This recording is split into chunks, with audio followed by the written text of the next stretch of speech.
طبعا انا لو قلت لك ان هنا فرصه ممكن تشتري عربيه رينو لوجان بحسبه 40000 جنيه، ويمكن 3 4 5 شهور فاتوا كان ممكن تشتريها بحسبه 30 20000 جنيه مصري، هتقول لي ان العربيات هنا رخيصه وان الدنيا هنا فل وان الدنيا هنا تمام. اقول لك لا، انت لازم تحكم على العيش هنا بحكم المرتبات وبحكم متوسط المرتبات كمان وبحكم الاسعار كلها، مش على حاجه واحده. العربيات هنا رخيصه بالنسبه لك هناك في مصر، حاجه ثانيه تكون غاليه بالنسبه لك هناك في مصر برضه، فاهم؟ فده اللي جاي اوضحه لك النهارده واوريك مثال تاني. ولو قلت لك ان كيس شيبسي ده في روسيا عامل 50 جنيه بالمصري بالظبط، تخيل كيس شيبسي قد ايه اللي هو مش حجم عائلي ولا حجم كبير ولا اي حاجه ب 50 جنيه مصري، فما ينفعش تقارن ده بثمن العربيه بثمن كل شيء. لازم تعرف المتوسط قد ايه في المرتبات، المتوسط قد ايه في المصاريف قد ايه، المتوسط قد ايه هيجيبوا لك قد ايه. ده اللي جاي اكلمك فيه النهارده. I got the cash in the bag, stadium packed. Born a rock star in this life, gonna live it up on the attack. Baby, I'm bad, I just wanna get caught. طبعا بقى اللي انا عايز اقوله لك النهارده ايه، ان متوسط المرتبات في روسيا حوالي 45000 روبل روسي. تقول لي كام؟ ده يا عم مصطفى بالمصري حوالي 22000 جنيه مصري. تقول لي ده مرتب كبير ده احنا هنيجي وهنحوش وهنوزع هنا وهنا. اقول لك لا، انت ما تحلمش، فاهم؟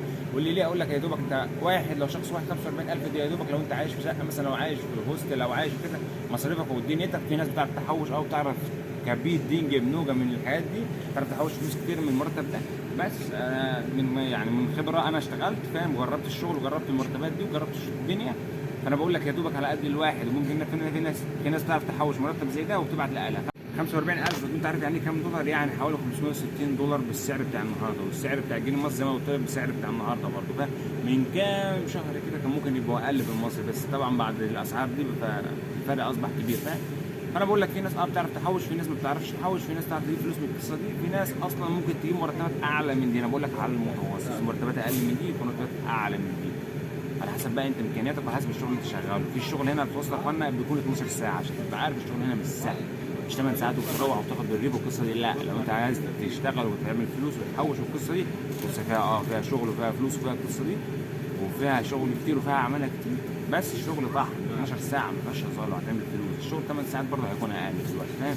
فعلى حسب الشغل، حسب مواعيد الشغل، فانت بتتحكم مرتبك، وعلى حسب المكان اللي انت فيه وحسب الشغلانه اللي انت فيها وحسب انت بتعرف فلوس ولا لا. فانت لو لسه جاي وعملت 30000، لو انت لسه جديد في البلد 30000 روبل مثلا في الشهر، فانت كده انجاز عظيم ونشكرك عليه، وانت راجل جدع وانت راجل جميل وعسل، فاهم؟ لكن بعد كده ربنا بيكرمك لما بتتعلم اللغه وبتوصل لشغلانه اعلى، فاهم؟ انت الشغلانه بالنسبه لك في الاول انت عامل ما تعرفش حاجه، هو بيقول لك اعمل دي وتعمل دي بتاخد عليها فلوس، فاهم؟ يعني انت مش محتاج الف ب. طبعا المشكله يا اخوانا في روسيا هنا بصراحه اللي بيواجهها اغلب الناس اللي بتيجي هنا، سواء جاي اي فيزا او اي دنيا، هي تعديل الوضع، فاهم؟ تعديل الوضع مثلا من الفيزا بتاعتك للدراسه للاقامه هنا المؤقته. هنا الوضع ده صعب شويه مقارنه بالاتحاد الاوروبي اللي بيكون اسهل نوعا ما من انك تعدل الوضع بتاعك سواء اي فيزا انت جاي بيها، فاهم؟ فدي برضه نقطه عايز حابب اوضحها لك، لان الإقامة المؤقتة بتتاخد يا إما عن طريق الجواز يا إما عن طريق منح الحكومة الروسية بتديها، فالحالتين صعبة، فاهم؟ فده برضه عايز أوضحها لك. زي ما قلت لك في الأول أنت عادي ممكن تشتري عربية هنا بحسبة 50000 جنيه مصري أو 40000 جنيه مصري، اللي هي حوالي 100000 روبل بعد 3 4 أشهر بس الشغل هنا في روسيا، فاهم؟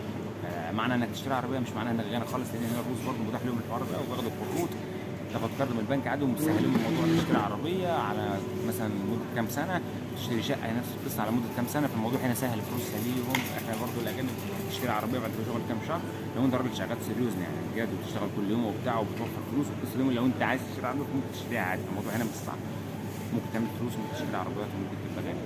بس فدول خلاص في الموضوع اللي انا هسأله لك، ان في ناس هنا جت روسيا واشتغلت وعملت فلوس وربنا كرمها وعملت اسر وبنت بيوت ومعاها عربيات والدنيا دي وصلت يعني. روسيا مش اتجاه كبير للعرب لان هم كلهم بيجروا لاوروبا، لا، لكن في روسيا الناس بدات تتجه انظارها لروسيا دلوقتي. فانا بقول لك من واقع الحياه اللي احنا عايشينها فعلا ان الكلام ده موجود. في ناس بتوصل يا جماعه ل 1000 دولار في الشهر. اللي عايز اوصله لك ان روسيا فيها شغل وفيها عماله كتير وفيها شغل اكتر، فاهم؟ لو انت محتاج تيجي هنا فدي فكره مبسطه عن الوضع هنا عامل ازاي. طبعا 30000 زي ما قلت لك، انت لو انت لسه جاي عاملهم فانت مضطر انك تدفع، مثلا لو جاي فيزا جامعه او فيزا اي حاجه اللي انت جاي عليها لازم تدفع للجامعه ولازم تدفع مصاريف قد كده كل شهر. فانت ربنا يكون في العون. بس هو ده اللي عايز اوصله لك يعني، عن فكره بسيطه عن روسيا والشغل فيها. فده كان فيديو النهارده، شوف فيديو السلام عليكم.